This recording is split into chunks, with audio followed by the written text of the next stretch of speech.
Plymouth needs businesses run by women as much as any other town, and it's that helps the economy growing, is that helps bring people to the area.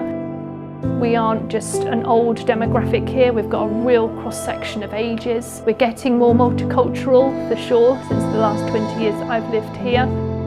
I think it's a thriving city, and I think any business has the potential to do well here.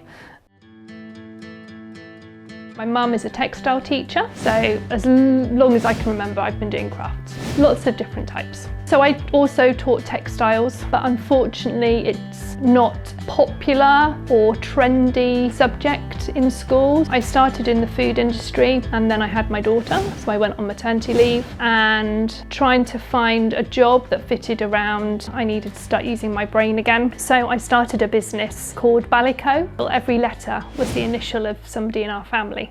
I was delivering cooking workshops. Lots of parents don't like cooking with their children because it makes a mess. I was trying to break down those barriers. I didn't have a website, there was no social media. I can even remember having dial-up on my internet connection. Yeah, I did have a mobile phone. I don't think it had a camera on it though. So having started a business last year, the difference is just bonkers. Technology is so dramatically different.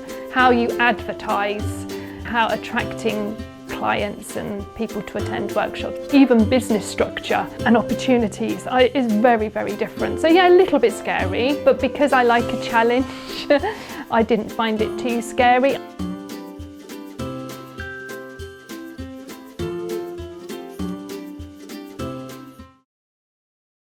Stitch and Splodge represents the two areas. It comes from crochet and from paint and block printing. I think many crafts are relaxing, if not all of them, but the two that I have found the most relaxing are crochet and block printing. So I go to an organisation called Headway, which has clients who have had brain injury trauma. It gives them something to focus and concentrate on, and again give them an experience that perhaps they wouldn't normally have. Making it as a present, they make really lovely presents. There were 3 over there, I've got 2, so they're So the biggest two challenges that I have faced. One are when people don't book onto a workshop. I've got a workshop tomorrow. Nobody's booked onto it, so I will cancel it. And that is difficult and it's challenging because something's not worked and I have to unpick about, well, why hasn't anybody signed up? Is it the location? Is it the time of day? And it's when you put a lot of work into publicising, putting on a workshop, when there aren't any attendees, it's soul destroying sometimes because you put all this work in and then nobody's there. But then I remember all of the workshops where I have had people sign up. So that would be the first one when a workshop doesn't run. The second one is people not replying to emails or returning phone calls. I couldn't put a figure on it. It's a very, very high percentage. So I emailed every secondary head teacher in Plymouth.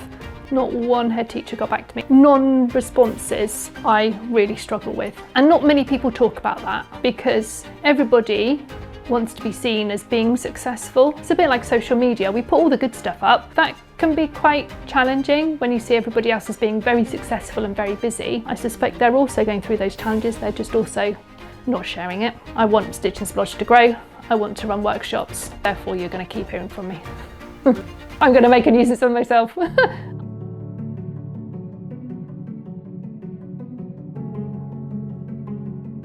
Running your own business is lonely. And so by being in a supportive group where we're all experiencing similar scenarios that can then be shared, it's less isolating and you feel you are still part of something that's bigger. And also friendship. And obviously through the She Group, we're able to do that in any number of ways, through informal conversations, through email conversations, through meeting up with people. We definitely need the group to maintain its presence in the city in the same way that it has done since it started.